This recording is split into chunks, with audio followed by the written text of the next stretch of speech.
డబ్బుంటే సుబ్బిగాడిని సుబ్బరాజు గారు అంటారు. మనందరికీ తెలుసు. ఒక మంచి పాటలోని ఒక మంచి వాక్యం ఇది. ఖచ్చితంగా నిజమే. ప్రస్తుత సమాజం యొక్క ధోరణి ఇలానే ఉంటుందన్నమాట. ఎవరి దగ్గరైనా బాగా డబ్బుందంటే వాళ్ళని ఆకాశానికి ఎత్తేస్తారు. లేకపోతే కొద్దిగా లెస్ ప్రివిలేజ్డ్‌గా ఉన్నారో, లేకపోతే కొద్దిగా వస్తువులు తక్కువున్నాయనుకుంటే వాళ్ళని ఒక రకమైన చులకన భావంతో చూస్తుంటారన్నమాట. ఎందువల్ల ఇటువంటి చులకన భావం వస్తుంది సొసైటీకి? ఎందుకంటే వాళ్ళేం తప్పేం చేయలేదు కదా! నేరాలు, ఘోరాలు చేసి ఏం చేయలేదు కదా! వాళ్ళకున్న ఆపర్చునిటీస్‌లో లేకపోతే వాళ్ళకున్న కేపబిలిటీలో వాళ్ళేదో చేసి వాళ్ళు హ్యాపీగా బతుకుతున్నారు కదా! కానీ ఎందుకు ఈ రకంగా చిన్న చూపు చూస్తారు? ఎవరో అసలు సమాజం దాకా అవసరం లేదు. రిలేటివ్స్‌లోనే చాలా మందుంటారనమాట. కొంతమంది దగ్గర రానివ్వరు. కొంతమంది వచ్చినా సరే ఏదో అంటీ అంటున్నట్టుగా ఉంటారనమాట. ఏదో మొక్కుబడిగా మాట్లాడడం అలా చేస్తుంటారనమాట. ఎందుకు ఈ విధంగా చేస్తారు అనేదైతే ఒక 8 స్టీరియోటైప్స్ అయితే ఉన్నాయి ఇవి. ఎందువల్ల వీళ్ళు దగ్గరికి రానివ్వరు. కొద్దిగా లెస్ ప్రివిలేజ్డ్ వాళ్ళు లేకపోతే కొద్దిగా పూర్ పీపుల్‌ని ఎందుకు రానివ్వరు? వాళ్ళు లేకపోతే ఎందుకు ఆ ఒక రకమైన తక్కువ అన్న భావంతో చూస్తారనేదైతే ఈ వీడియోలో తెలుసుకుందాం. ఫస్ట్ థింగ్ వచ్చేసి సోషియో ఎకనామిక్ స్టీరియోటైప్స్ అనమాట. కొన్ని స్టీరియోటైప్స్ ఉంటాయన్నమాట. స్టీరియోటైప్ అంటే కొద్దిగా చెప్పాలంటే మోస ధోరణి లేకపోతే మోస పద్ధతులంటారన్నమాట. అంటే ఇప్పుడు కాలం చెల్లిపోయిన పద్ధతులు ఇవన్నీ కూడా. ఎట్లా అంటే కొంతమందికి నలుపు అంటే నచ్చదనమాట. కానీ నలుపు లేకపోతే జీవితం ఎక్కడుంది? నలుపు రంగు కనుగుర్తు మొత్తం అంతా చూస్తున్నాం మనం. ప్రపంచం అంతా చూస్తున్నాం. ఒక్కసారి జుట్టు కనుక తెల్లబడిందంటే వెంటనే రంగేసేస్తాం కదా! కానీ వీళ్ళకేమంటే నలుపు అంటే నచ్చదనమాట కొంతమందికి. నలుపు అంటే ఏదో తక్కువ అన్నట్టు చూస్తుంటారు. సో, ఇది స్టీరియోటైప్‌కి ఒక ఎగ్జాంపుల్ చెప్పుకోవాలంటే. సో, ఇది సోషియో ఎకనామిక్‌గా ఎలా ఉంటుందంటే, వీళ్ళేమనుకుంటుంటారంటే కొద్దిగా లెస్ ప్రివిలేజ్డ్ ఉన్నారు. లేకపోతే పూర్ పీపుల్ ఉన్నారంటే వాళ్ళు చాలా బద్ధకస్తులండి. వాళ్ళు ఏ పనులు చేయలేరు. అందుకనే అలా ఉండిపోయారు. మనమైతే కష్టపడి ఇంత పైకొచ్చాం మనం. మనలో ఎవరు కష్టపడలేరు. లేకపోతే వాడిని చూసిన వెంటనే "అరేయ్! నీకు ఇన్‌కాంపిటెన్సీ‌రా నువ్వు. కాంపిటీషన్ తట్టుకోలేవు నువ్వు. నాలా కాంపిటీషన్‌లో కనుక పైకొచ్చావంటేనే ఈ విధంగా డబ్బులు సంపాదించగలుగుతావు. మంచి మంచి పేరు తెచ్చుకోగలుగుతావు. నువ్వు తెచ్చుకోలేవు. ఎందుకంటే నీకు ఇన్‌కాంపిటెన్సీ లేకపోతే నీకు బద్ధకం. అందువల్ల నువ్వు ఇట్లా పూర్‌గా మిగిలిపోయావు" అని చెప్పి అనుకుంటుంటారనమాట. నీకేం తెలుసు? ఆ మాట అనడానికి మనకే అర్హత ఉంది. వాళ్ళకి ఆపర్చునిటీస్ తగినన్ని ఆపర్చునిటీస్ రాలేదేమో! లేకపోతే వాళ్ళ చుట్టుపక్కల ఉన్న సోషల్ ఫ్యాక్టర్స్ ఏ విధంగా వాళ్ళని ఇన్‌ఫ్లూయెన్స్ చేసేదో తెలీదు కదా! ఇలా రకరకాల రీజన్స్ ఉంటాయన్నమాట. వాళ్ళకేమైనా అనారోగ్య సమస్యలు ఉండొచ్చు. వాటెవర్ రీజన్ ఉండొచ్చన్నమాట. ఇవన్నీ దృష్టిలో పెట్టుకొని వాళ్ళు చేయగలిగిన దాంట్లో వాళ్ళ యొక్క బెస్ట్ ఇస్తున్నప్పటికి కూడా వాళ్ళైతే పైకి రాలేకపోతున్నారు. బట్ డెఫినైట్‌లీ వన్ డే వాళ్ళొస్తారు. అంతవరకు మనం ఆగలేం గదా! అర్జెంట్‌గా ఒక వేలు పెట్టి చూపించాలి. నువ్వు అది, నువ్వు ఇది, నువ్వు ఇది, నువ్వు చేయలేకపోయావు అని చెప్పేసి. ఇది నంబర్ 1 స్టీరియోటైప్ అన్నమాట. సోషియో ఎకనామిక్ స్టీరియోటైప్స్ ఇవన్నీ కూడా. సో, ఒక రకమైన భావన వీళ్ళు పెట్టేసుకుంటారు. ఆల్రెడీ మైండ్‌లో పెట్టేసుకుంటారు. దాంట్లో నుంచి బయటికి రారన్నమాట. ఇది ఫస్ట్ థింగ్. సెకండ్‌దొచ్చేసి మెటీరియలిజం. నీ దగ్గర అదే వస్తువు ఉంటుంది. వాడి దగ్గర అదే వస్తువు ఉంటుంది. కానీ నీ దగ్గర ఉన్నదేమంటే లక్షలు పెట్టి కొన్నావు. వాళ్ళు కొనేదేమంటే ఎంతో 1000, 2000 పెట్టి కొనుక్కున్నారు. ఫర్ ఎగ్జాంపుల్ చెప్పుకోవాలంటే కొంతమందుంటారు. వాచ్ కొనుక్కుంటారు. నిజంగా చెప్పండి వాచ్ యొక్క యూజ్ ఏంటి? సమయం చూసుకోవడానికి అంతే కదా! కొంతమందేమంటే ఈ వాచ్ దుబాయ్ నుంచి తెప్పించాం. 5,00,000 వాచ్ అంటారన్నమాట. పక్కోళ్ళు కూడా అదే వాచ్ పెట్టుకుంటాడు. ఒక 5,000, 2,000 పెట్టి వాచ్ కొనుక్కుంటాడు. తేడా ఏంటి చెప్పండి మీరు? నిజంగా తేడా చెప్పండి. ఎటువంటి తేడా లేదు. కానీ ఏమంటే మెటీరియలిజం అన్నమాట. నా దగ్గర ఉన్న దాని యొక్క వాల్యూ ఎక్కువ. నువ్వు వాడేది వాల్యూ తక్కువ. అది నీకు నాకు తేడా అని చెప్పి చూపించడం అన్నమాట. సో, ఈ విధంగా తేడా చూపించడం వల్ల ఏమంటే, ఒక రకమైన సాటిస్ఫాక్షన్ లేకపోతే వాళ్ళ ఇగో అనేది ఎక్కువ సాటిస్ఫై అవుతూ ఉంటుందన్నమాట. సో, ఈ విధంగా అలా పక్కవాడిని ఎప్పుడు కూడా మెటీరియలిస్టిక్‌గా చూస్తూ, ప్రతీది కూడా మెటీరియలిస్టిక్‌గానే అన్నమాట. చూస్తూ వాడిని ఎప్పుడైతే పక్కన పెట్టడానికైతే ట్రై చేస్తూ ఉంటారు. ఇట్లాంటి వాళ్ళకి ఎలా ఉంటారంటే సొంత రిలేటివ్స్ గాని, లేకపోతే వాటెవర్ వాళ్ళ బంధువులు గాని, లేకపోతే వాళ్ళ యొక్క రిలేటివ్స్, ఫ్రెండ్స్ గాని వీళ్ళందరూ కూడా చాలా తక్కువగా కనబడుతుంటారన్నమాట. సొంత బావ అయినా సరే వాళ్ళ దగ్గర డబ్బు లేకపోతే ఇలా మెటీరియలిస్టిక్‌గా కొద్దిగా తక్కువగా ఉన్నారంటే వాళ్ళనైతే పట్టించుకోరు. అదే ఎవరైనా దూరపాయన కనపడ్డారనుకోండి. "ఆ! మీరు మా పెదనాన్న గారు వాళ్ళ తోడల్లుడు ఇంటి పక్కన ఉంటారు వాళ్ళే గదా! బాగున్నారా?" అని చెప్పి వెంటనే పలకరిస్తారు. ఎందుకంటే వాడి దగ్గర డబ్బుంది కాబట్టి. సో, ఈ విధంగా స్టీరియోటైప్స్ అనేవి కొన్ని ఉంటాయన్నమాట. మెటీరియలిస్టిక్‌గా మనతో వాళ్ళు సరితూగుతున్నారా లేదా? సరితూగితేనే వాడితో మాట్లాడతాను. లేకపోతే వాడితో అంటీ అంటున్నట్టుగా ఉంటాను అని జెప్పి కొంతమంది బిహేవ్ చేస్తూ ఉంటారన్నమాట. ఇది కూడా ఒక కేటగరీ. థర్డ్‌దొచ్చేసి ల్యాక్ ఆఫ్ అండర్‌స్టాండింగ్. ఒక్కసారి అర్థం చేసుకోండి. మీ దగ్గర ఉంది. మీరు చాలా బాగున్నారు. మీ మీద అంతా బాగుంది. మీకు అన్నీ జరిగాయి. మీరు చేసుకున్నారు, సంపాదించుకున్నారు అంతా బాగుంది. అవతల పక్క వాళ్ళ పరిస్థితి అట్లా లేదు గదా! వాళ్ళెంతో సమస్యలు పడ్డారు. వాళ్ళెంతో కష్టాల్లో ఉన్నారు. ఎన్నో సమస్యలు దాటుకుంటూ వచ్చారు. అనారోగ్య సమస్యలు దాటుకుంటూ వచ్చారు. వాళ్ళకి మానిటరీ రిసోర్సెస్ గాని, ఫైనాన్షియల్ రిసోర్సెస్ గాని దానికి ఖర్చయిపోయాయి. అంత మాత్రాన ఏమంటే వాళ్ళని అర్థం చేసుకోకుండా సూటిపోటి మాట్లాడడం. ఏదైనా ఫంక్షన్స్‌లో గాని, లేకపోతే ఏదైనా ఫ్యామిలీ గ్యాదరింగ్స్ అయినప్పుడు కూడా వాళ్ళని ఏమైనా తక్కువ చేసి మాట్లాడడం. వాళ్ళు వేసుకొచ్చిన బట్టలు చూసి ఆక్షేపించడం. ఇట్లాంటివన్నీ చేస్తుంటారనమాట. ఎందుకంటే పక్క వాళ్ళు అండర్‌స్టాండ్ చేసుకునే కేపబిలిటీ మన దగ్గర లేదు. సో, ఈ విషయంలో చెప్పుకుంటే మనమే పూర్ వాళ్ళతో పోలిస్తే. సో, ల్యాక్ ఆఫ్ అండర్‌స్టాండింగ్ అన్నమాట. అండర్‌స్టాండ్ చేసుకోరు వాళ్ళు. ఎంత చెప్పినా సరే అండర్‌స్టాండ్ చేసుకోరు. సొసైటీలో చాలా మంది ఇలానే ఉంటారనమాట. ప్రతీది గూడా నా ఒక్కడి వైపు నుంచి ఆలోచిస్తే ఎలా ఉంటుందో దానికి ఎగ్జాంపుల్ వీళ్ళే అన్నమాట. నా వైపు నుంచి ఆలోచిస్తా. పక్కోడు ఎట్లా పోయినా నాకు అనవసరం. సో, ల్యాక్ ఆఫ్ ఎంపథీ అని కూడా అంటారు దీన్ని. పక్కోడు ఏ సిట్యుయేషన్‌లో ఉన్నాడో వాళ్ళకి అనవసరం. వీళ్ళు ఏదో ఒకటి అనుకుంటారు. దానికి తగ్గట్టుగానే వాళ్ళు ఉండాలన్నమాట. అంతకు మించి వాళ్ళు ఉండకూడదు. ఆ ఎక్స్‌పెక్టేషన్ దాటి వాళ్ళు వెళ్ళిపోయారంటే వీళ్ళ కడుపు మంటొచ్చేస్తుంటుందన్నమాట. సో, ఈ విధంగా కొంతమంది ఏమంటే పక్కవాడు ఎటన్నా పోనీ వాడి సిట్యుయేషన్ అసలు అండర్‌స్టాండ్ చేసుకొని ట్రై కూడా చేయరన్నమాట. సో, ఇది థర్డ్ కేటగరీ. ఫోర్త్ వచ్చేసి సోషల్ స్టేటస్ అన్నమాట. మా స్టేటస్ అది. మా స్టేటస్ ఇది. మీరేంటి మధ్యలో నాకు అర్థం కాక మధ్యలో వచ్చేస్తారు ప్రతిదానికి కూడా. ఇక్కడ ఉందని చూసారా? ఈ పార్టీ అనేది కేవలం మా స్టేటస్‌లో ఉన్న వాళ్ళని మాత్రమే పిలిచాం. మిమ్మల్ని పిలవలేదు మీరెందుకొచ్చారు? లేకపోతే మిమ్మల్ని పిలిచామే అనుకో, ఏదో దూరంగా ఉండి ఏదో సంథింగ్ ఏదో చేసి వెళ్ళిపోవాలి తప్పితే, ఇవన్నీ ఎందుకు మధ్య మధ్యలో మాటి మాటికి దూరిపోతారని చెప్పి డైరెక్ట్‌గా చెప్పకుండా ఇండైరెక్ట్‌గా చెప్తుంటారనమాట. ఇలాంటి విషయాలన్నీ కూడా. సో, అవతల పక్క వాళ్ళ మనసు ఎంత బాధపడుతుంది, ఎంత నొచ్చుకుంటుంది వాళ్ళ మనసు.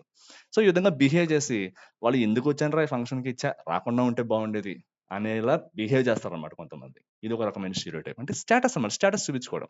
లేకపోతే ప్రతీది కూడా చెప్పుకుంటూ ఉండడం. చూసారా ఇది అన్ని ఎన్ని వేలు పెట్టుకున్నాం. చూసారా ఇది అన్ని లక్షలు పెట్టుకున్నాం. చూసారా ఇది ఇంత చేసుకున్నాం. ఈ ఇల్లు చూసారా ఈ ఇంట్లో మార్బుల్స్ అన్ని చూసారా ఇవన్నీ అక్కడి నుంచే తెప్పించాం. ఇవన్నీ దేనికి? ఎవడన్నా సరే ఓకే. అంత ఖర్చు పెట్టి మార్బుల్స్ అన్ని తెప్పించాం. పొరపాటున ఎప్పుడైనా దాని మీద కూర్చుంటామా? లేకపోతే పడుకుంటామా? లేదు కదా! పడుకోం. కాలేసి నడవాల్సిందే కదా అది కూడా. సో, ఇవన్నీ పట్టించుకుంటే స్టేటస్ ఎప్పుడు మెయింటైన్ చేయాలన్నమాట. ఆ స్టేటస్‌లో సరితూగే వాళ్ళతోటే సత్సంబంధాలు కొనసాగించాలి. అవతల వాడు మన బంధువైనా, దగ్గర బంధువైనా వాటెవర్ హి ఈస్ వదిలేయి పక్కన పెట్టేసేయి. ఎందుకంటే వాడు మన స్టేటస్‌కి సరి తూగడు.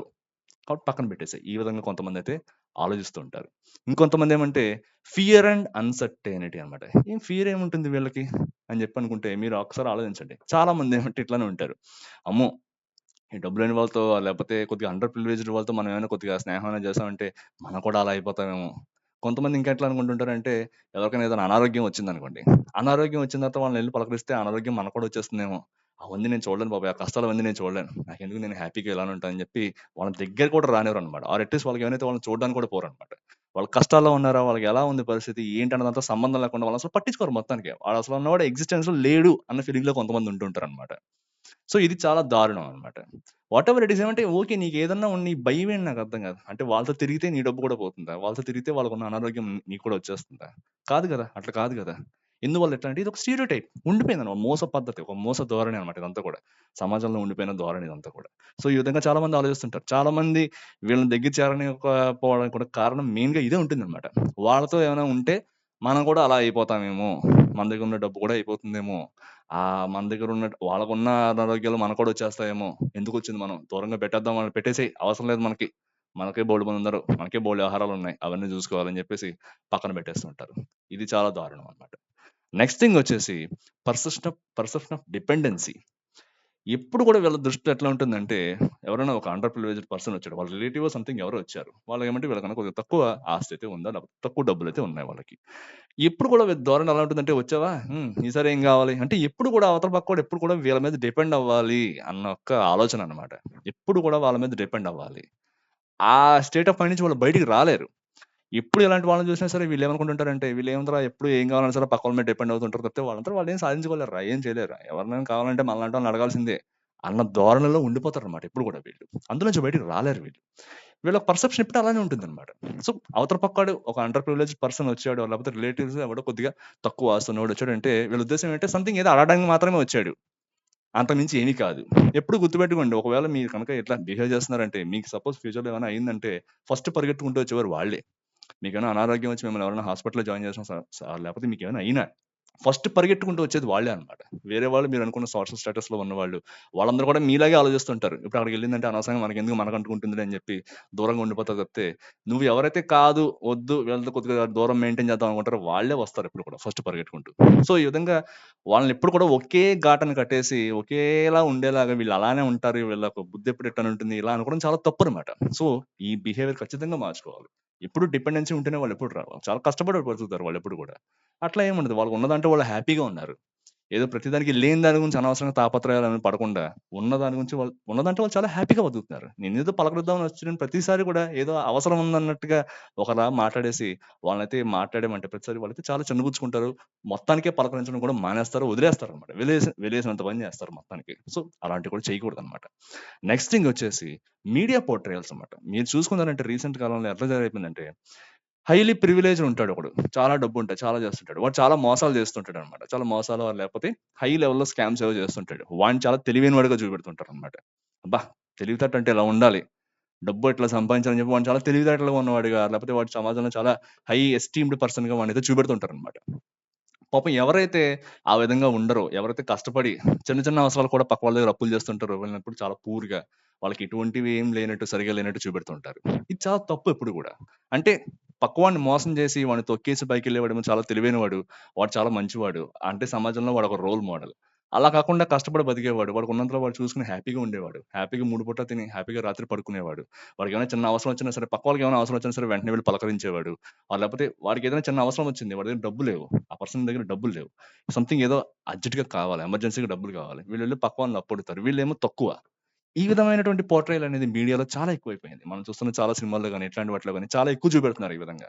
సో, జనాలకి ఎలా తయారైపోయిందంటే, ఒక నెగటివిటీ‌గా తయారైపోయిందన్నమాట. ఈ విధంగా ఉండడమే తప్పు. ఈ విధంగా ఉండడమే తప్పు. చేయకూడదు. ఇలా ఉండకూడదు. మన జీవితంలో ఇలా ఉండకూడదు.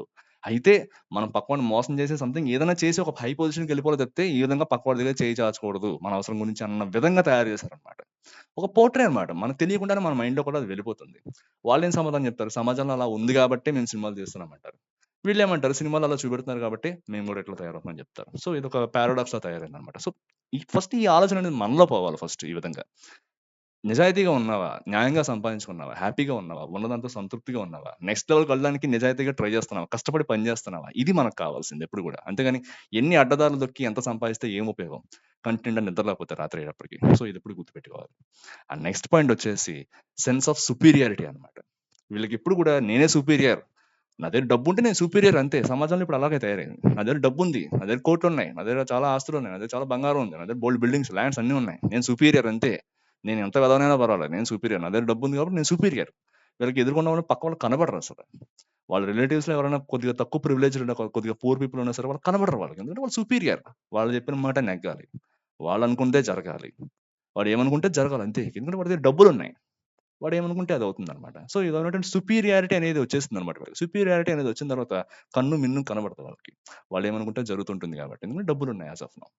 సో, ఈ విధంగా ఈ స్టీరియోటైప్స్ ఉన్నవాళ్ళేమంటే, వాళ్ళకన్నా తక్కువ ప్రివిలేజ్డ్‌గా ఉన్న వాళ్ళని ఎప్పుడు కూడా చాలా తక్కువ చూపైతే చూస్తూ ఉంటారనమాట. సో, సమాజంలో మనం చాలా మంది ఏమనుకుంటే బాధపడుతూ ఉంటాం. ఎందుకిట్లా జరుగుతుంది? ఎందుకిలా అవుతుంది? వీళ్ళు అండర్‌స్టాండ్ చేసుకోరంటే ఇన్ని రీజన్స్ అయితే ఖచ్చితంగా ఉంటాయన్నమాట వీళ్ళ వైపు నుంచి.